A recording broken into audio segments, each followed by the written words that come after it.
IT में क्या India शुरू से ही सबसे पहले? आईटी में क्या इंडिया शुरू में ही था पहले? नहीं ना, वो अब है ना। उन्होंने क्या किया, उन्होंने अपनी ही आवाम को, अपनी ही यूथ को यूटिलाइज किया। अमेरिका की तरफ से इंडिया को नेटो का मेंबर बनाने की ऑफ़र की गई थी और इंडिया के external affairs minister doctor Jaishankar की तरफ से नो कह दिया गया है कि नहीं, हम नेटो के मेंबर नहीं बनना चाहते।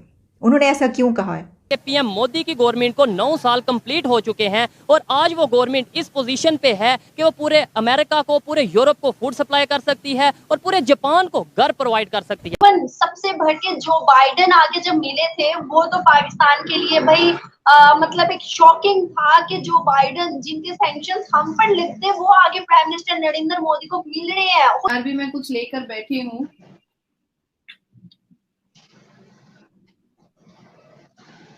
जैसा कि आपको पता है कि आईटी सेक्टर में इंडिया को software capital of the world भी कहा जाता है और सॉफ्टवेयर एक्सपोर्ट में इंडिया टॉप 3 में आता है। अब इंडिया की अगर हम इकोनॉमी देखें तो उसमें सबसे ज्यादा जो कंट्रीब्यूशन है वो सर्विसेज का है। पहले ये एग्रीकल्चर का था, लेकिन धीरे धीरे सर्विसेज ऊपर आ गई और एग्रीकल्चर नीचे चला गया। बीच में मैन्युफैक्चरिंग भी है। तो जहाँ तक आईटी कंपनीज की बात है तो आपने नाम सुना होगा TCS, Wipro, Infosys, Mahindra tech, SCL technologies. तो अभी अभी खबर आई है कि इंडिया का जो 2023 में जो मार्केट साइज है आईटी का वो है $245 बिलियन।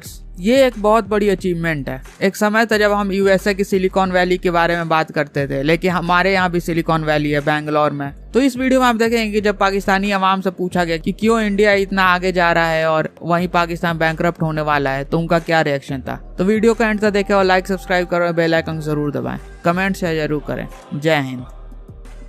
पाकिस्तान भी एक एग्रीकल्चर कंट्री रहा है। हम शुरू से सुनते आए हैं कि पाकिस्तान एक एग्रीकल्चर कंट्री है, लेकिन आज हम अपने ही लोगों को फूड प्रोवाइड नहीं कर पा रहे। आटे की शॉर्टेज पाकिस्तान में नजर आ रही है। आखिर इसकी क्या वजह है? पाकिस्तानी पब्लिक से बात करेंगे कि इंडिया ने कौन सी ऐसी पॉलिसीज बनाई जिनकी वजह से आज वो पूरी दुनिया को फूड सप्लाई करने की बात कर रहे हैं और पाकिस्तान अपने ही कंट्री में फूड प्रोवाइड करने में नाकाम नजर आ रहा है। नहीं सर, एग्रीकल्चर कंट्री होना एक अलग बात है। देखें जिस तरह रेट इंक्रीज कर रहे हैं। मेरा भी एक ये दोस्त है तहसीन, अब ये पहले इसका रिलेशनशिप में नहीं था, अभी रिलेशनशिप में 10-10 रुपए मांग रहा होता है।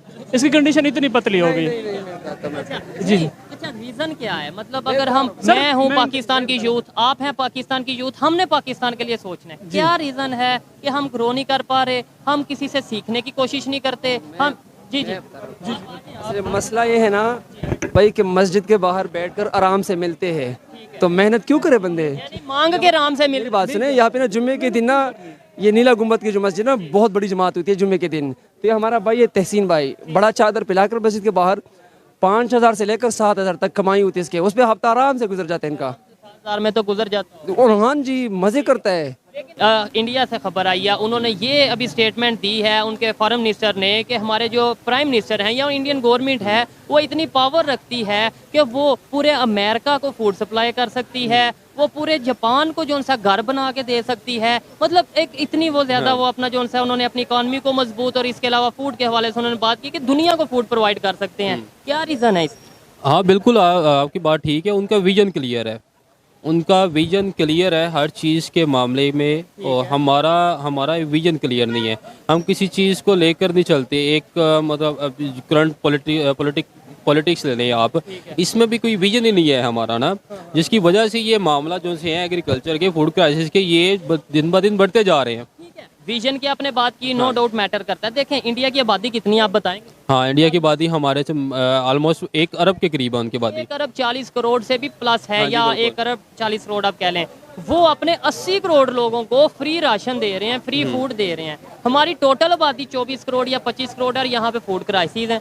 हाँ बिल्कुल, मैंने आपको बताया ना, उनका हर चीज़ को लेके विजन क्लियर है। हमारे इधर विजन ही नहीं क्लियर हो रहा। हम अपनी पॉलिटिक्स से निकले तो हम अपनी जो सी एग्रीकल्चर है उसको सही तरह यूटिलाइजेशन करें। विजन उनका कब क्लियर हुआ और हमारा कब खराब हुआ और हमारा विजन कब क्लियर होगा? देखिए 1947 में सफर इकट्ठे स्टार्ट किया और बड़े लोगों से मैं यही रोता हूँ कि वजह किधर आके हम खराबी का सामना हमें करना पड़ा, किधर आके हम अपने ट्रैक से हट के, क्या ऐसा मसला आया कि पाकिस्तान जो उनसे आज ये कहता नजर आ रहा है जी वो इसलिए कि उनका विजन क्लियर है। भाई उनका विजन कब क्लियर हुआ? हाँ नहीं, उनका विजन शुरू से ही क्लियर था। हमारा देखिए, हमारा जो सा विजन है ना, वो देखिए अब सारी जंगें लगा लें किसी जंग में भी हमारा कोई ऐसा रोल नहीं रहा कि हमने एक बेहतरी दिखाई हो।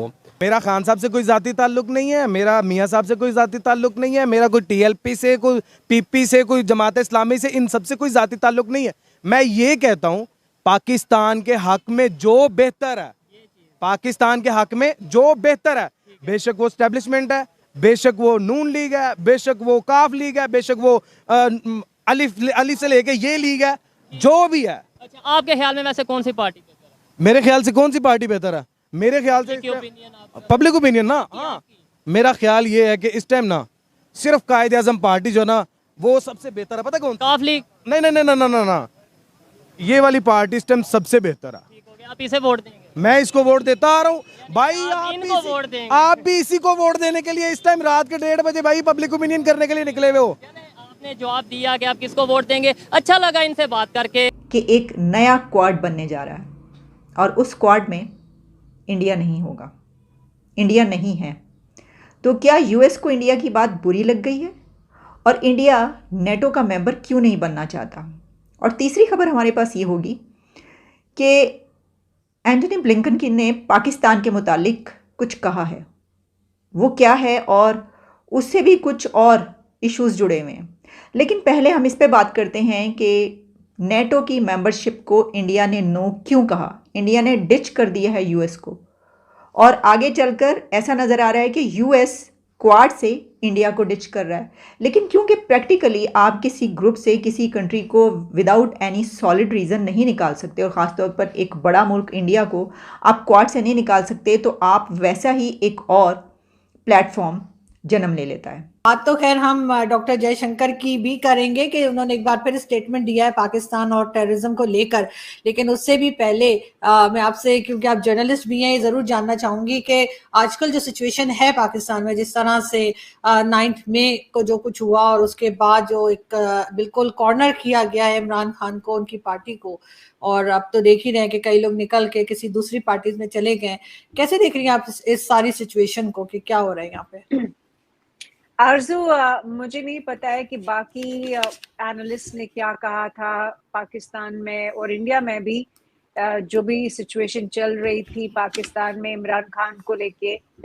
लेकिन मैंने, अगर आप देखा होगा आपने कि इंडियन मीडिया में और इनफैक्ट आपके प्लेटफॉर्म पे भी मैंने ये कहा था कि पाकिस्तान में सबसे बड़ा और सबसे पावरफुल इंस्टीट्यूशन जो है वो आर्मी का है। और